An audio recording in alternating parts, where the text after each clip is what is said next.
Guys, good afternoon. Welcome back sa aking YouTube channel. For today's video, check natin ang 2025 Honda CR-V 1.5 VX Turbo CVT all-wheel drive Honda Sensing. Guys, ito yung middle variant ng ating Honda CR-V. Ang kanyang price is 2,290,000 pesos. So, tour ko na kayo ngayon sa ating featured unit for today. Guys, yung 2025, recently lang nilabas. Actually, ang marami nagtatanong kung ano yung difference ng 2024 and 2025. Year model lang ang difference natin, guys. Year model lang. Exterior, interior, as is. Same pa din.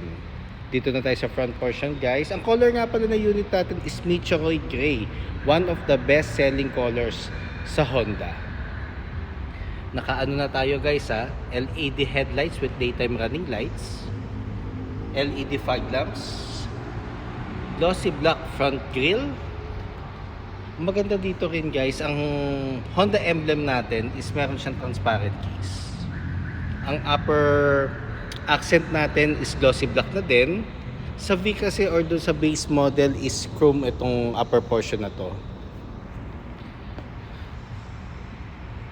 Sa lower front bumper naman is matte black with diamond shape na grille. Meron na rin siyang camera, guys, sa ilalim ng emblem.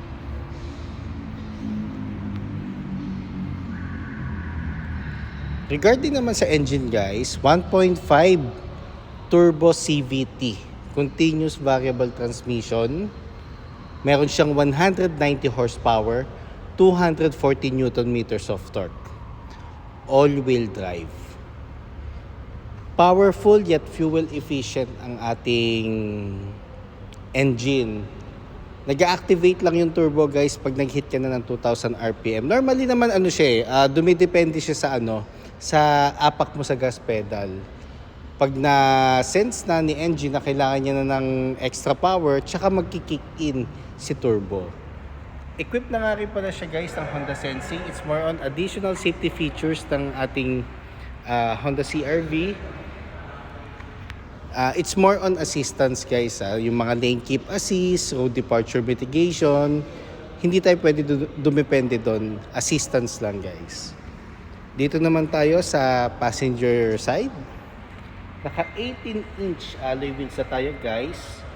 Ventilated disc ang ating front brakes.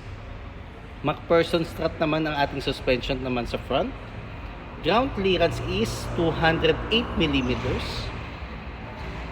Door integrated side mirrors. Side turning light siya, isa sa mirror na rin. Meron siyang lane watch camera and 360. Ang 360 view is available, guys, dito sa VX variant and doon sa hybrid or RS EHEV variant. Body color door handles.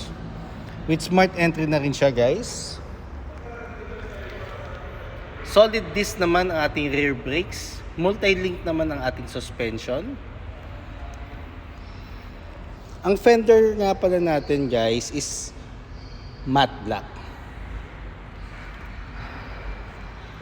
Same siya doon sa V variant. Tapos meron siyang reflector dito sa may almost front portion ng ating bumper.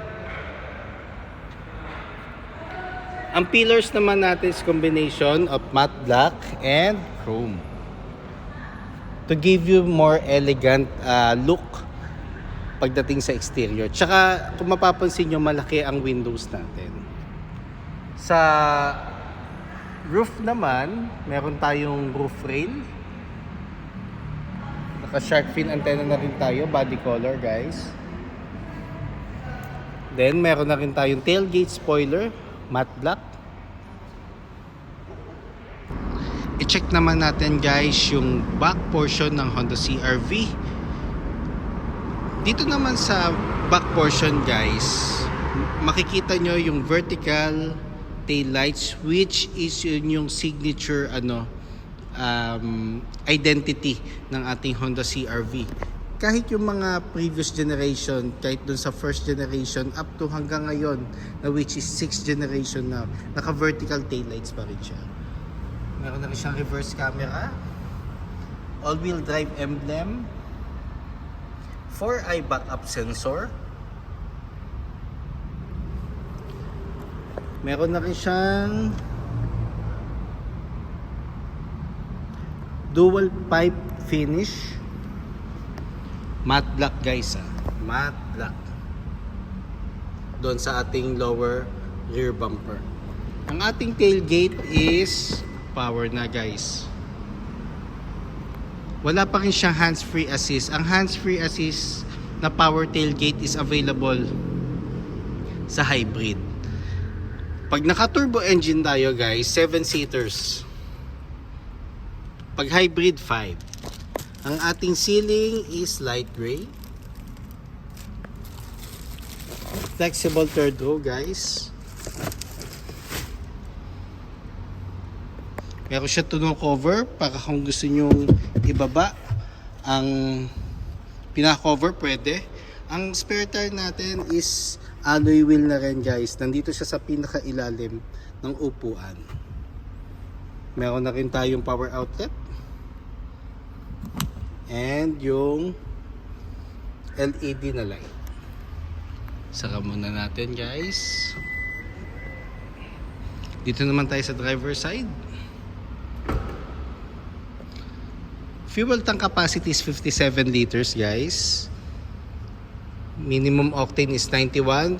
Pwede kayo mag premium or mas higher octane. Basta kailangan lagi guys i-maintain natin na isang octane lang ang gagamitin natin palagi.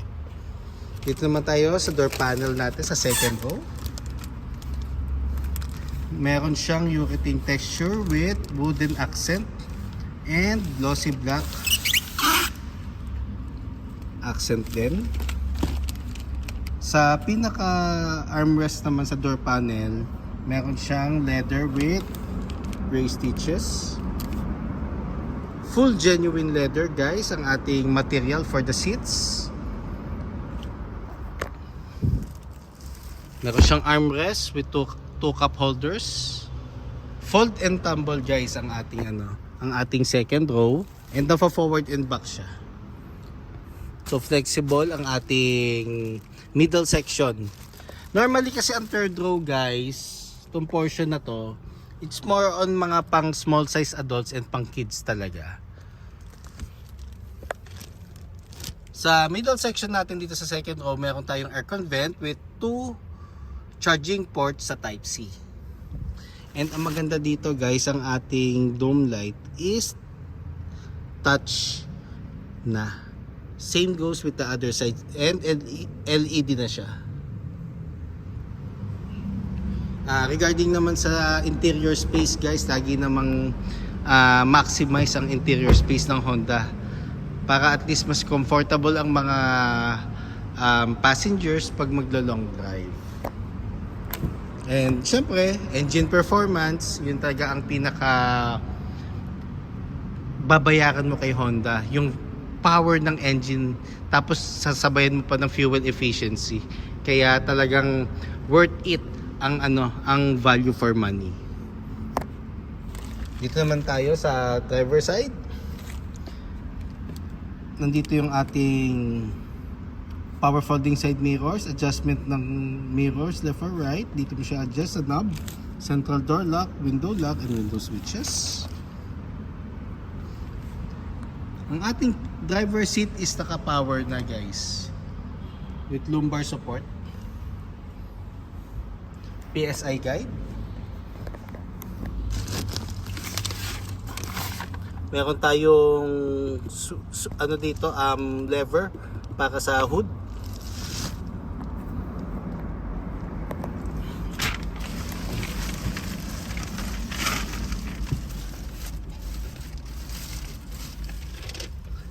Ang maganda dito guys, sa passenger seat din, naka-power na siya. Hindi siya manual adjustment.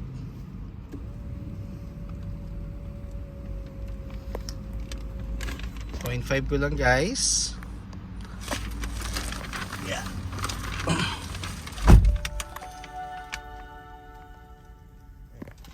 Sa steering wheel guys, naka leather cover na tayo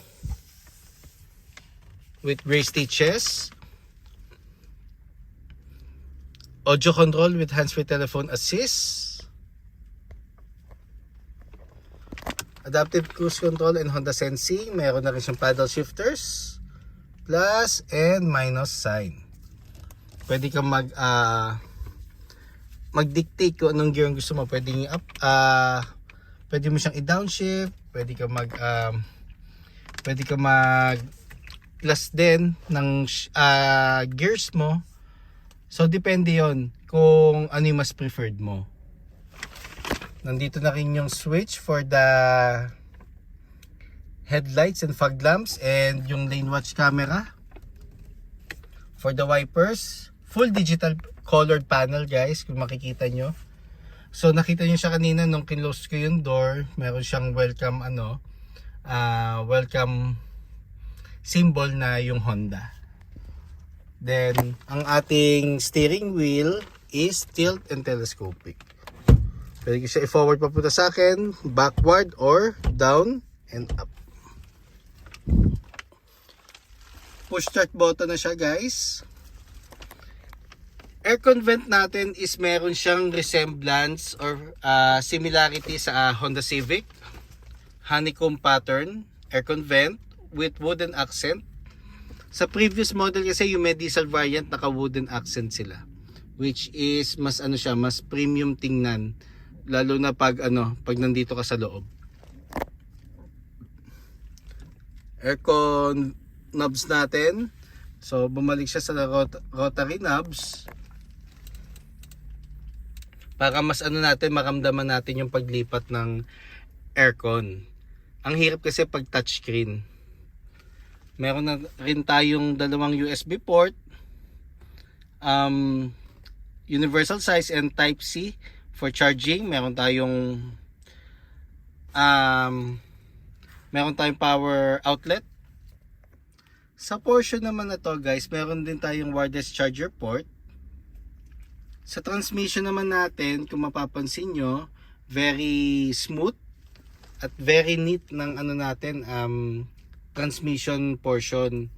Meron siyang chrome surroundings, combination ng matte black na garnish. Meron tayong icon button, hill descent control. Icon button guys, it promotes fuel efficiency. Hill descent control, gagamitin mo siya pag pa downhill. Magse-self engine brake yung mga gulong, mas mabagal ang ikot niya. Electronic park brake, gagamitin mo lang siya pag magpapark ka na matagal. So pull up pag gusto mo siyang activate, and release naman, press down lang. Pero kailangan naapakan natin yung preno pag gusto natin siyang i-release or i-activate ang electronic park brake. Brake hold, ito ang gagamitin mong handbrake pag stop and go ka sa traffic. Meron tayong 2 cup holders, armrest na napakalaki with gray stitches, console box, glove box, dyan yung warranty booklet, owner's manual, copy ng ORCR and insurance policy just in case meron kayong hard copy. Airbags natin, syempre hindi magpapauli ang Honda. Meron tayong front airbags. Then meron din tayong side airbags for the front seats. Meron tayong side airbags din dito sa mga pillars hanggang doon sa dulo. Kumbaga, regarding safety, syempre, isa sa mga specialty rin yan ng Honda. Ang ating map light naman guys is LED na rin. Visors natin with vanity mirror and light na din. Same goes dito.